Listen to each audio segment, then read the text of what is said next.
Americans drive cars, they talk on the telephone, and use electric toasters. Planes fly overhead, and people dance to jazz on the radio. But in the Appalachian Mountains of Kentucky, the 20th century has not started. People live in tiny cabins without running water. They travel by mule on winding tracks and secret mountain pathways. They eke out hardscrabble livings by farming a little and hunting a little and moonshining, which is against the law.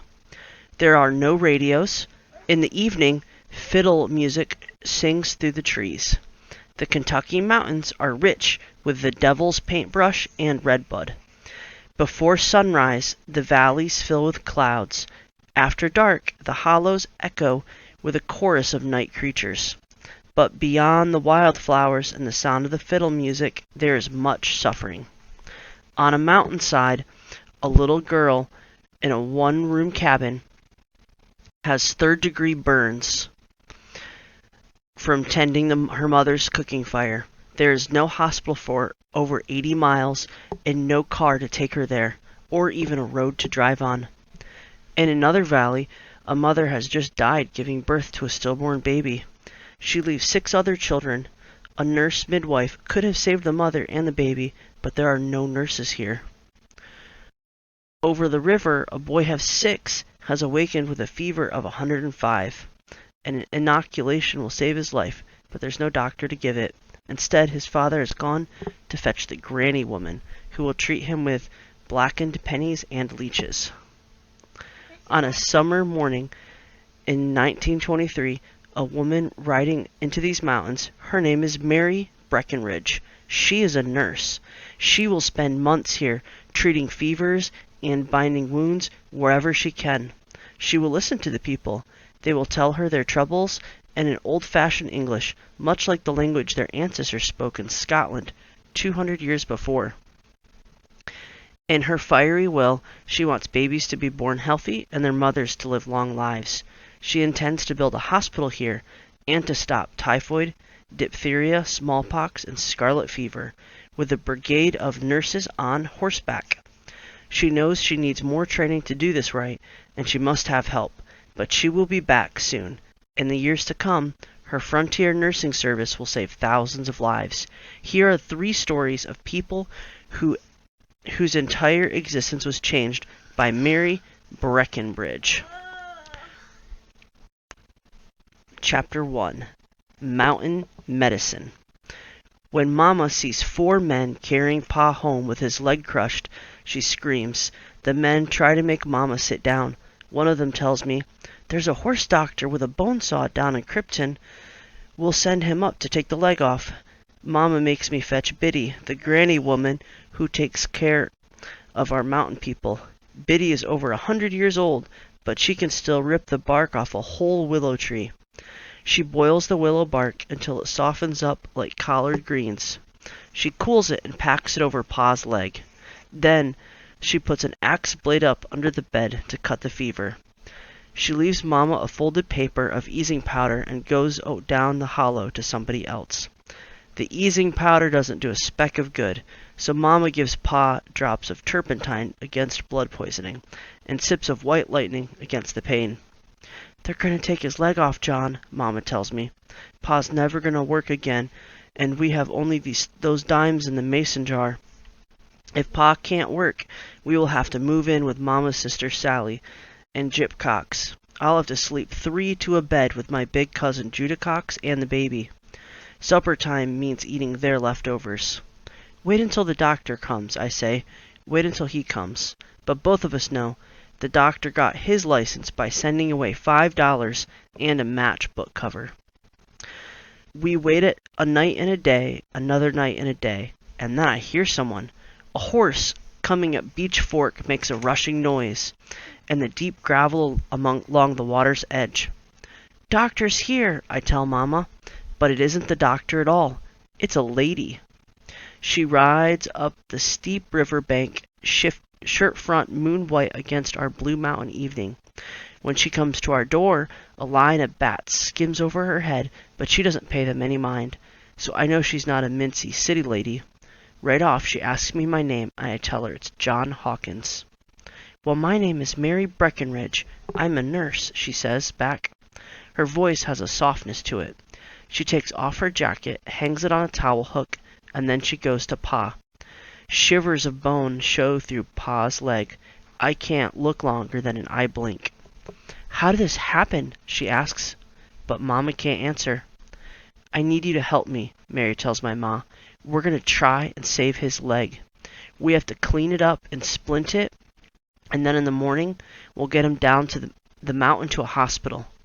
I run to the cool darkness of the woodshed to tend Mary's horse. That way I don't have to hear my pa cry out, or smell the nursey smells from what's inside Mary's saddlebags. But I can't keep away. I go back and peek in the window of the cabin. Mary's holding a needle up to the light of the oil lamp. The silvery gleam of the point gives me the all-overs. She jabs it into a rubber-lidded bottle, and then spang into Pa's arm. I fell away from the window, sick, as if I had soap suds in my belly. Bats circle me like swimming black handkerchiefs. I breathe in the smell of horse sweat and young corn until I get steady. When I get back into the cabin, my mama and pa are both asleep. On the table, I see Mary's saddlebags stuffed with evil-looking scissors and bottles. You've got your eye on that needle, haven't you, John? Mary asks me, her blue eyes on my every move, and a smile kicking at the corners of her mouth. She brings out sandwiches and offers me one. I've never tasted anything like chicken salad. I woke up when voices and sunlight fill the house. After breakfast, Mary asks me, How did your pa get hurt, John? Riding the tides, I say. Tides, says Mary. Tell me what that means. Well, in the winter, there's timber cutting teams. They clear cut the big trees on the top of the mountain. Then the river men ride the logs down the chutes. Chutes? Asked Mary. Yes, ma'am. Chutes is where the water froths up mean and wild. Tides is when the water's real high and floody in the springtime. A river man rides a tree all the way down from the top down to the bottom of the mountain, 2 days without stopping. My pa's a river man. He's good. The lumber company pays him extra. He didn't expect no accidents. No one ever does, says Mary. From up the mountain, Gyp Cox and his brothers come to help. 2 broom handles are run through the sleeves of 2 old coats, and this makes a stretcher for Pa. My mama's sister Sally is right behind the men, telling them what to do. No matter how much I beg, Mama won't let me go with them. 4 men carry the stretcher ends. They walk herky-jerky, trying not to jiggle Pa, and disappear into the shadows of a deer path alongside the beech fork. Pa's face is the color of a tallow candle.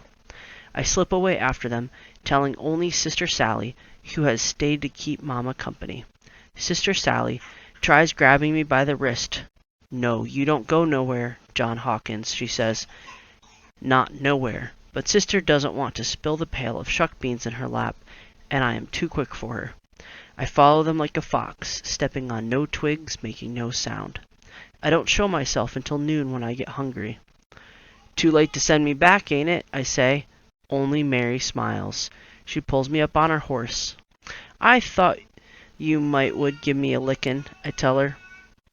Once I had a little boy like you, said Mary. I was never angry at him. What happened to him? I ask her. I have no doubt he's sitting in God's lap in heaven this very minute, looking right down on us, she tells us. We cross into the middle fork. Did you leave a note telling your mama where you are so she doesn't worry about you? Mary asks.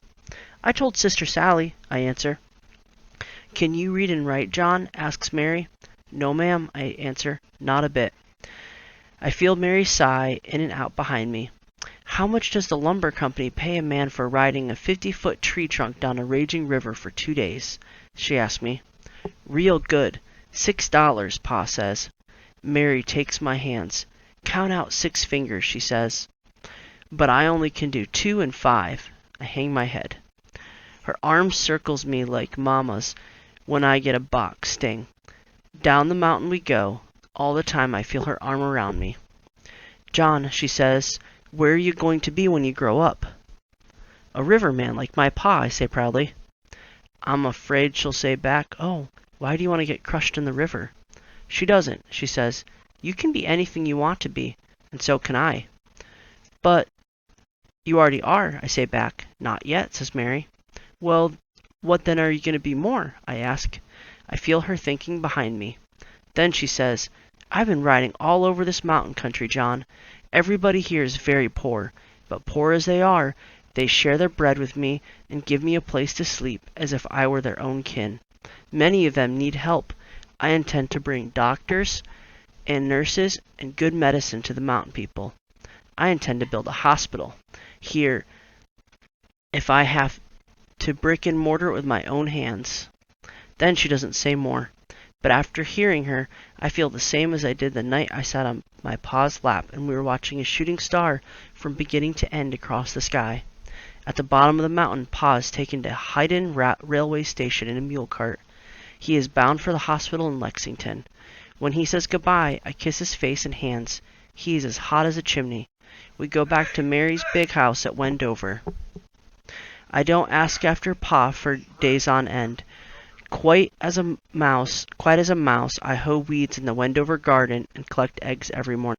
I don't ask after Pa for days on end. Quiet as a mouse, I hoe weeds in the Wendover garden and collect eggs every morning. Will they fix my pa's leg? Will we have to live with Sister Sally? Big Judah haunts my sleep. Miss Peacock and Miss Texas are Mary's other nurses. They feed me wonderful victuals, but Nurse Peacock sees me pick up my supper when I worry at night. John, she says one day, the doctor sent word to say your pa's doing fine. She's going to keep his leg. Big Judah goes on home for my dreams. In the library, Nurse Texas shows me how to write my name and read some out of a book. Nurse Peacock teaches me the dominoes and I learn to count up all the numbers. One evening, Mary draws some careful squares on a paper on a card. What's that? I ask. It's my plan for an outpost clinic at Beech Fork, she answers. She shows me how the lines on paper really mean rooms with doors and windows. She shows me how 12 inches make a foot. She tells me that the clinic will be 30 feet by 30 feet. There's a closet right here, she explains. There's a kitchen and a sterilizer, a refrigerator. There's a waiting room for patients and a dispensary where the nurses give out medication. Morning sunshine comes in all the windows. Mary gives me a ruler to keep. I study her plan. I put Mary's picture of it, number by number, line by line, into my head. In August, Pa comes back from the Lexington walking on both legs. Mary takes us to Camp Creek, where gypcocks and tool mules meet us. My Pa is not a good talker to women. Staring at the ground, he thanks Mary while he turns his hat in my hands. I can see Mary in the eye of my memory. She eases out her reins and lets her horse eat from a patch of weeds. Someday, she says, I will need your help. When I get home, I choose a flat pasture above Beech Fork. I collect a barrel full of white stones. Then I lay out the plan for Mary's clinic, placing her ruler end over end in the grass, 30 feet by 30 feet. Kitchen, waiting room, dispensary. My stones are as large as goose eggs. They wait for her in the cornflowers, measured out just right for when she comes to build here. If you were a hawk flying over, you could see them from the air. Ireland of Scotland. The Glasgow Times, April 7th, 1925. Attention, nurse graduates, with a sense of adventure, your own horse, your own dog, and 1,000 miles of Kentucky mountains to serve. Join my nurses' brigade and help save children's lives. Write to M. Breckinridge, Hyden, Kentucky, USA. I begin my letter to Kentucky for the 20th time. To M. Breckinridge. I am Margaret Ireland, registered nurse, 18.5 years old. I am on staff of St. Joseph's Hospital in Glasgow, Scotland, and wish to change my whole life because... And there my letter stops. I pencil in. 6 days a week, I put on a starch uniform, and I stand next to the ward surgeon, with my hands at my sides like a parlor maid. I must never ask why he or the sister superior order anything. That's called giving cheek, and I could lose my job. I scratch this out. Instead, I put in, I love children. I am not afraid of hard work. I want to make my own path instead of slotting in to the way everyone else does things here in Glasgow. Mom and Dad call up the stairway that we will be late for church. I seal the envelope, cover it with halfpenny stamps, and post it before I can snatch it back. On June 24th, 1925, I'm 4,000 miles from home at the last stop on the Louisville and Nashville Railroad. Quickly, I put on red lipstick to look as old as I can. M. Breckinridge is there to collect me. She has brought me a horse and riding pants. "I'm Mary Breckinridge," she says. Her eyes are star blue and smiling. "The horse's name is Rick. He's yours. Ever been riding in the mountains?" "I've never set foot off the pavements of Glasgow," I answered. Mary grabs my left foot, locks it in the stirrup, and quickly shoves my bottom onto the back of the horse. Off we go. I am so scared of falling off Rick that I sit pinned in the saddle like a bronze statue. A pine branch sticks out from nowhere. It smacks me off the horse. Mary has to dismount and help me back on again. "Next time, duck," says Mary. The horse swims right through the river that roars by like Noah's flood. I can't swim any better than I can ride, so I close my eyes and pretend none of this is happening. "This is Thousand Sticks Mountain," says Mary, when we could hear one another again. "No one knows how many cabins are up here, but the children are dying of diphtheria, typhoid, scarlet fever, and smallpox. Right now, diphtheria is the worst." I look up between my horse's ears. I cannot see a single cabin or tell where one mountain begins and another ends. Mary goes on. "Diphtheria vaccine is as expensive as liquid gold. We have just enough for sick children and their families, but we need to inoculate everyone. Your job is to count every man, woman, and child in the mountains." "Count them?" "The state of Kentucky has promised a serum for everyone if we turn in a list of the families by September." Mary leans back in her saddle. "I want to be ready to set up an inoculation clinic for the whole county on October 1st. Of course, as you go, you must treat everyone who needs you. It's quite a job, Miss Ireland of Scotland." When I get off the horse at Wendover, I don't think I'll walk or sit for a week. Nurse Texas and Nurse Peacock introduced me to all the dogs and horses. "Will you be coming out in the mountains with me?" I asked them shyly. "Oh, no," they answered. "Until we get more nurses, there's just Mary and us for the whole county. One of us must always be on call here. The other goes 20 miles down to Beech Fork. Mary's building an outpost clinic there." Over my first breakfast at Wendover, Mary says, "Maggie, I'll take you up the mountains myself until you learn the ropes. After that, you're on your own." I follow her, flopping in my saddle like Raggedy Ann. Along every path, Mary points out wasp nests, certain stony river bends, and mossy tree stumps. "Remember these," she says. "It's how you find your way back."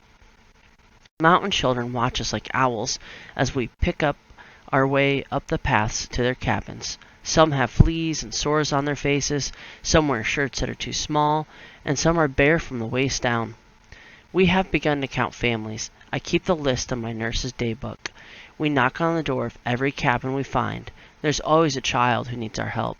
The mothers watch Mary's every move as she treats infected eyes and burned fingers. They look right through me. One mother asks, "How old do you be?" as she brushes molasses on a biscuit dough. I blush.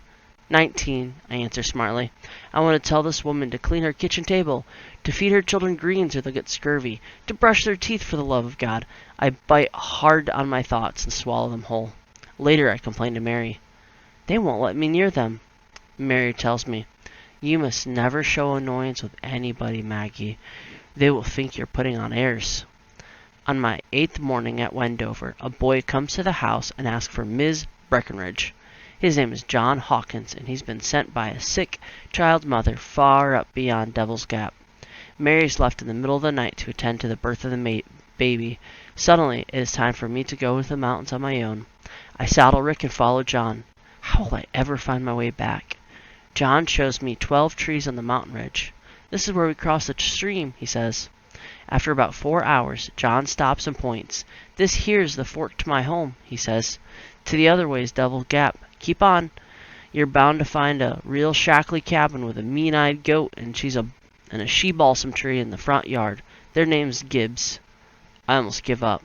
Then I find the goat tied outside a half-collapsed cabin. Star Gibbs is 4 years old and has a fever of 105. Her mother's been up with her all night.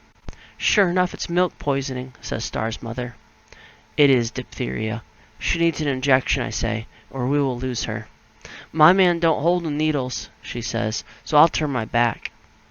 I give Star an ounce of our precious serum. 4 pairs of eyes watch me from the window. Then they disappear. The walls of the cabin are steeped in fever. Soon the whole family will be sick unless I inoculate them. I ask the children to come for their shots, but they scatter off. While her mother rests, Star lies in my lap. I wish I could give her ice cream as I would in Glasgow. But here there are no refrigerators and no ice cream.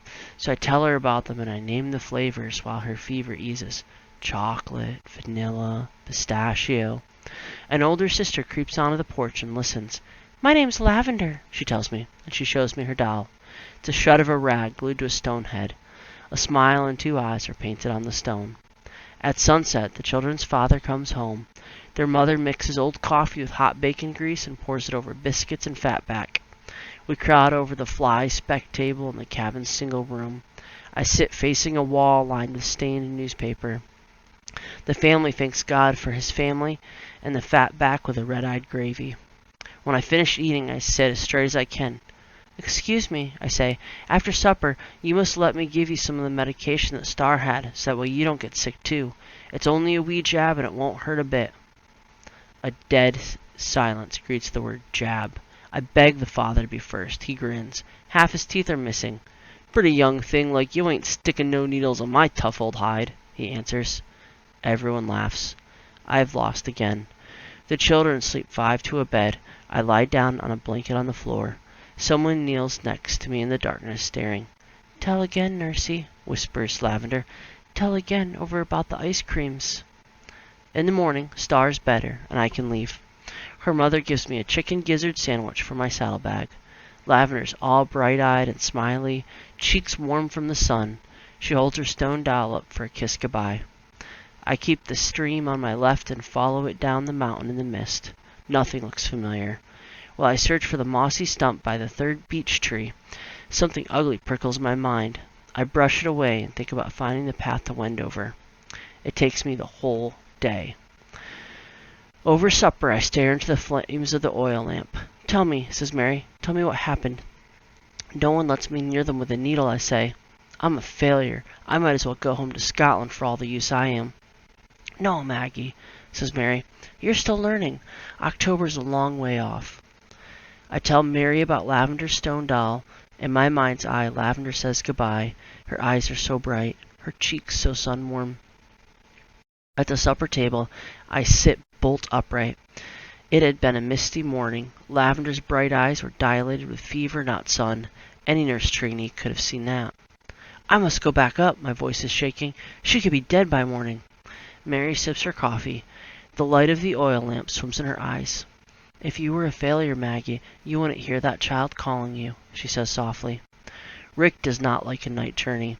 In the moonlight, a possum crosses our path and spits at us. Rick balks.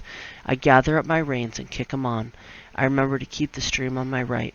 Against the dawn sky, I find the 12 trees on the mountain ridge. At 7, I find the cabin almost hidden in a patch of cloud.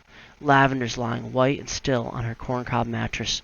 Her mother wants me to give her the serum that saves Star's life. Her father wants me to give her whiskey and easing powder as if I were a granny woman. I tell him no. He storms around the cabin. I wouldn't let the good Lord himself stick me with one of those pokers. Not for nothing nohow, he says. Suddenly, Lavender's mother stands up and shouts, You're a yellow-bellied coward, Enos Gibbs, afraid to have a needle your own self. Look at this beautiful, educated young lady come all the way just up here for our Lavender. You think you can outsharp her? Look at that gold nurse badge on her. You think they give those out to nobody? Lavender comes around slowly. We whisper the names of the ice creams, eating them in our minds. I tell her about telephones and the oceans between here and my home. That afternoon, I write in my nurse's daybook, July 3rd, 1925, 3 p.m. Gibbs family. Diphenoc complete. Then I visit the next cabin and the next all the way down the mountain. I count the last family by mid-September. The state of Kentucky sends us a wagonload of vaccine. On October 1st, 1925, the Beech Fork Outpost Clinic is completed. Our first day is spent inoculating all the children from a nearby one-room schoolhouse. Neither the children nor the teacher has ever seen an electric light bulb or heard a radio. Thanks to our modern 3 kilowatt generator, we have both. Mary and I string 5 electric bulbs over our work table. The radio picks up a signal from West Virginia. The sun vanishes and the autumn evening falls quickly. The children love the light bulbs and touch them shyly. They love the sound of Betty Bumpus' band singing all the way from Charleston, but they freeze when they see the hypodermics on the table. Needles are surely the work of the devil, says their teacher. I am furious at the teacher, but I say nothing. Mary snaps off the light and the radio and says to the teacher, "The children will do as you do. Without these shots, you'll lose half of them. Have you thought of that? Are you going to show your children cowardice or spunk?" The children wiggle in their thin dresses and frayed trousers. The teacher hangs her head. She is no match for Mary Breckinridge, and she knows it. "Have I got one brave boy or girl who will volunteer to be first to be injected?" Mary asks. No one answers. "Come along now. Who will be first?" I say. No answer. Then one little voice pipes up. It's Lavender. "I had a shot this summer," she says. "And my little sister Star, too. They don't hurt more than a pinprick." A flax-haired boy rolls up one sleeve. The rest line up one by one behind him. We snap the lights and the radio back on, and 100 years of darkness flee away. Into the mountain night floats the music of another world. A far-off orchestra plays. I once had a wonderful dream. The children sway and follow the melody's sweetness. When we are finished, I take Lavender into the clinic's brand-new kitchen. "There's a little white house with a door," says Lavender. "It's a refrigerator," I tell her. "Open it up now." The freezer has only room for one Dixie cup. It is half chocolate, half vanilla. Lavender eats every bite as if it came straight from heaven. The radio plays, "Make believe the moon is made of silver." "I am make-believing," says Lavender. How many stars in my crown? The twins were born May 4th, 1932. Mama went down with childbed fever soon after. Pa got her the preacher.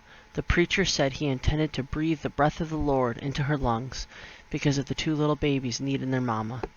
That left me entirely out of the picture, but it wasn't any use to say, "What about me?" Mama was too far gone for the breath of the Lord. I patted her hot head and I said over and over, "Mama, don't leave me. Don't die. Can you hear me?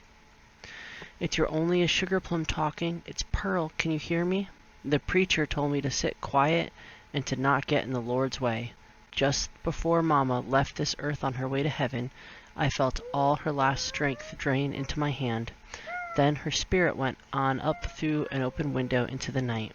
I watched out the window, and I thought I saw her move across the sky and say goodbye, but I'm not sure it wasn't a cloud. I looked up when the preacher was gone, and my pa was in the corner of the room in the dark. That's when we stayed with Mama until morning. Since then, I have not spoken a single word. The twins hardly ate after Mama died. My pa'll be the first to tell you he doesn't know one thing about babies. He wanted to lean on me to keep the twins alive. He couldn't do that, and he knew it. So Pa drank 3 cups of coffee in a row and told me the twins were going to die if we didn't get them down to the new hospital at Hyden. That's more than a 2-day ride, straight downhill. Pa said, "I'm clean out of cash money, not a red cent, so we'll take the cow for payment." We made our way down the mountain along Hell-for-Sartin Creek, Pa on the saddle holding Eva, and me on the mule's rump holding Ben. Those babies didn't even cry anymore. At night, Pa built a fire and we warmed the twins up. I milked the cow and soaked the corner of a handkerchief in the milk. I tried to get them to suck on it, but they wouldn't take but a dib. We wrapped them together like 2 little hurt sparrows in their blanket. They were still breathing in and out, but that's about all. Late the next morning we came to the hospital. Pa didn't say a word. He just handed Eva over to the nurse. She took Ben too. "Keep the cow, please, ma'am, in payment," said Pa. I was holding the cow's rope. "This here's Pearl. I want her to stay on and learn how to raise up these babies. Pearl is a real good girl and will earn her keep. She ain't said a word since her mama died, but she ought to come around soon." Pa gave me a smile. "I'll fetch you home by first frost." Pa turned the mule's head up on the path and cluckled to get her on.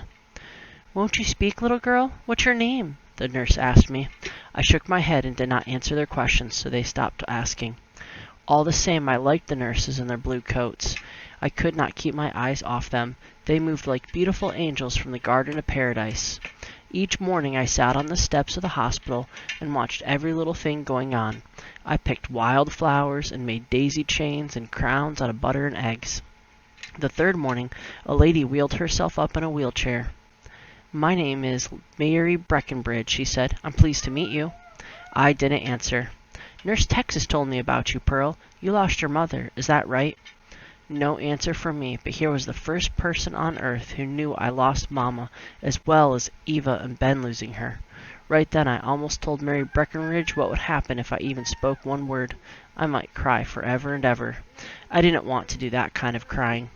I followed her into the building. "Here I am in this wheelchair because I broke my back falling off a horse. After 8 years in the saddle riding in these mountains, can you imagine that?" she asked. "But I'll be on my feet in no time. Meanwhile, you can help me. I've got 6 hospital clinics, 22 nurses, and 5 couriers to direct and take care of and pay for and see it all works perfectly. How about that?" She had a pile of mail as big as the post office at Helfersarten. She let me lick the stamps for her envelopes. "Pearl," she said, "you don't have to say a blessed word if you don't want to. Too many people talk my ear off anyway." In my lap was a daisy chain. "Put that lovely flower garland around my neck, Pearl," said Mary Breckinridge. "It'll cheer up my whole day." She gave me more stamps to lick and set me sorting paper clips and elastic bands. I got 'em all in straight lines for her. Next morning I waited for Mary again. I made her a crown of buttercups and wild roses. She put it right on her head. "Now I'm the queen of the wheelchair brigade, Pearl," she said, and we were back to work. "You've never seen a telephone, have you, child?" said Mary. I shook my head. I watched her talk on it. Was she talking to the wind? "I eat with the nurses. Because I don't speak, they talk in front of me as if I'm deaf too. I hear about Ben and Eva. It will be Christmas before they can go home," said one. "Holding their own all the same," said another. In the evening, Nurse Peacock and Nurse Ireland play cards with me, double solitaire and hearts. They bet pennies on gin rummy, and they let me use bottle caps. I sleep upstairs in the children's ward. Mostly it's quiet, but one night I heard Mary's wheelchair. Then I heard screams. I crept down the corridor and watched. The nurses were caring for a little girl. I could hardly look at her. She was burned all over. The next morning, Mary told me to give my buttercup necklace to the little burned girl, Lily. I put it right where she could see it. 2 eyes peered out of the bandages, blinked at the flowers, and looked at me. After 3 days, Lily said something. I couldn't understand because of the bandages across her mouth. She said it again. It was water she wanted. I put a glass straw through her lips. I could not talk to Lily, but I could hum, "How many stars will there be in my crown?" That's my favorite song. Then I brought out a deck of cards and dealt out hearts, me playing for both of us. Her feet were unburned, and I bathed them in cool water. I combed what there was of her hair, and she liked it. I could tell. After 6 days, Lily's bed was suddenly empty. I looked everywhere for her. Finally, I went into Mary's office. "Lily has died, Pearl," Mary said. She watched me carefully. I made only little sounds like a kitten mewing. The clock ticked away until Mary took out a shoebox full of photographs of children. She set them on her desk like solitaire cards. "Come and look, Pearl," she said, and picked up 2 of the pictures. "This is my son Brecky and my daughter Polly when she was just born. They both died when they were so young. For a while I wanted to follow them to heaven, but instead I studied to be a nurse." Mary fanned out the rest of the pictures. "After the Great War, they sent us American nurses to France because thousands of children needed help.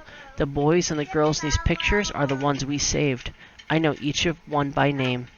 I edged over to Mary's shoulder, and we looked at all the pictures, and she read out the funny, snarled-up names from the far-off land of France. We listened to the clock again for a while. Then we put away the pictures. There's not much the doctor could do for Lily. I've seen a dozen little girls burned because their dresses catch fire from the cooking stoves. Little boys are safer. They wear overalls. Mary typed out a letter. I couldn't read it, but she told me what it said. It was to a factory asking them to give a couple of crates of children's overalls for her to pass out to the mountain families so there would be no more little girls on fire. I put on the stamp nice and straight. One day Mary left. She was going to Lexington, she said, to have her back brace taken off so she could ride again. Hold the fort, Pearl, Mary said. She was gone a whole week. I rolled pennies and cleaned out every single letter of her typewriter keys with Bonamy on a toothbrush. I sharpened the pencils and sorted the little hickeys and the china dish all over the mantel. Mary came home walking. The wheelchair was gone. She brought with her 2 big boxes. In them were 100 pairs of overalls of all little sizes. Every nurse got some to hand out. At first, Mary could only ride for a little bit, but at the end of summer she said, "I'm as good as store-bought now, Pearl. Are you coming with me?" I got a donkey named Coolidge. We went up Hurricane Creek where there's lots of cabins. At each one, Mary said, "Good afternoon, ma'am. I'm from the Frontier Nursing Service. Do you have a little girl, and does she tend the cooking fire for you?" Mary went into every cabin while I held her horse and Coolidge. At the last cabin of the day, Mary saw a little girl. "Size 4, Pearl," she said. "I'm too sore and tired to get off and on another time. Square up your shoulders and hold your head high and speak out." I didn't even think to refuse Mary. "Good afternoon, ma'am," I said at the cabin door. "I'm from the Frontier Nurses. Does your little girl yonder tend your cooking fire?" We went home along the creek bed in the twilight, me on my donkey, Mary on horseback. Mary Breckinridge. Mary Breckinridge's life is not a story of rags to riches. Much rarer, hers is a passage from material riches to the riches of the spirit. She was born in 1881 and grew up in a large and loving family. The Breckinridges were among the most distinguished names of the Old South. Mary's grandfather, Confederate General John C. Breckinridge, served as Vice President of the United States under James Buchanan. Her father was the American minister to Russia. 8 years later, Mary learned to ride in the hills of Kentucky. She learned to speak French fluently at a Swiss boarding school and even lived in Russia. She came and went easily among America's most influential and privileged families.